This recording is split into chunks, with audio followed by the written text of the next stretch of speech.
আমাদের এশক, আমাদের জজবা, এটা মাহফিল কেন্দ্রিক হলে চলবে না ভাই, এটা জুলুস কেন্দ্রিক হলে চলবে না।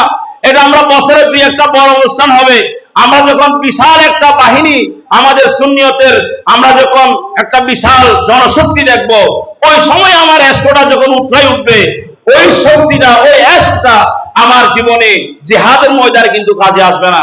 আমাদেরকে একা একই যখন আমি থাকবো, আমার ঘরে আল্লাহ রসুলের জন্য সে এশকের আগুন জ্বলে উঠতে হবে।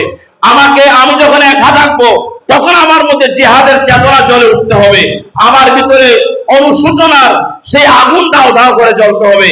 আমি আপনাদেরকে বলবো ভাই আমার, আমরা যারা আছি, আমরা শুধু এশকের দরিয়ায় সাঁতার না কেটে আমরা একটু খৌফে ইলাহি এবং খশিয়তে ইলাহির সেই আগুনেও আমাদের একটু জ্বলার দরকার। কথা বলেন আছে না নাই? আমি আমার সুন্নি ভাইদেরকে বলবো, আসুন আমরা একটু খৌফের জায়গায় চলে আসি, আমরা একটু ভয় ভীতির জায়গায় আসি। আমরা জানি লা খাউফুন আলাইহিম ওয়ালা হুম ইয়াহজানুন, আল্লাহর ওলিদের কোনো ভয় নাই। আমরা সেই অর্থটা আমরা বুঝিনি। আমরা আল্লাহর ওলিদের কোনো ভয় নাই মানে আমরা মনে করছি কি আল্লাহর ওলিরা সব সময় হাত পা তুলে ওরা আনন্দে ফুর্তিতে জীবন কাটাবে, এটা নাকি? আল্লাহর ওলিদের কোনো ভয় নাই মানে আল্লাহর ওলিরা দুনিয়াকে ভয় করে না। আল্লাহর ওলিদের ভয় নাই মানে এই নয় যে আল্লাহর ওলিরা আখিরাতকে ভয় করে না, সেটা নয়। যদি আমরা বলি আল্লাহর ওলিরা আখিরাতকে ভয় করে না, তাহলে আমাদের ইমামে আজম আবু হানিফা কি আল্লাহর ওলি ছিলেন না? কথা বলেন। ইমাম আজম আবু হানিফা রাহমাতুল্লাহ আলাইহি আল্লাহর ওলি ছিলেন কিনা? ইমাম আজম আবু হানিফা রাহমাতুল্লাহ আলাইহি জীবনী খুলে দেখেন, যখন সবাই ঘুমিয়ে পড়তেন, ইমাম আজম যখন নতুন পাগড়ি পরে, নতুন জুব্বা পরে, ওনার স্পেশাল এই ইবাদতের লেবাস পরে ইমাম আবু হানিফা রাহমাতুল্লাহ আলাইহি যখন মসজিদের মধ্যে ইবাদতে মশগুল হতেন, তবে ইদুস সাহিফা ফি মানাকিবিল ইমাম আবি হানিফা এই কিতাবের মধ্যে লেখা আছে, ইমাম আবু হানিফার কান্নার আওয়াজ শুনে মধ্যরাতে এলাকার মানুষের ঘুম ভেঙে যেত।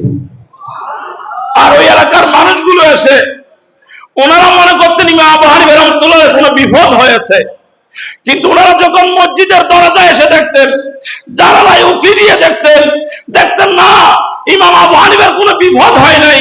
ইমাম আবু হানিফা রাহমাতুল্লাহ আলাইহি সিজদায় পড়ে কান্না করতেছেন। সুবহানাল্লাহ। অতএব ইমাম আবু হানিফা সিজদায় পড়ে কেন কান্না করছেন?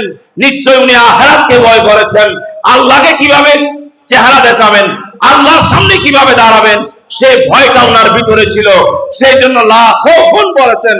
আমরা যারা মাদ্রাসার ছাত্র আছি, ওলামায়ে কেরাম আছেন, লা খাউফুনের মধ্যে যে লাটা আছে, এটা লা নফি জিন্স নয়, এটা হচ্ছে মা ওয়ালা মুসাব্বাহাতাইনে বেলাইসা।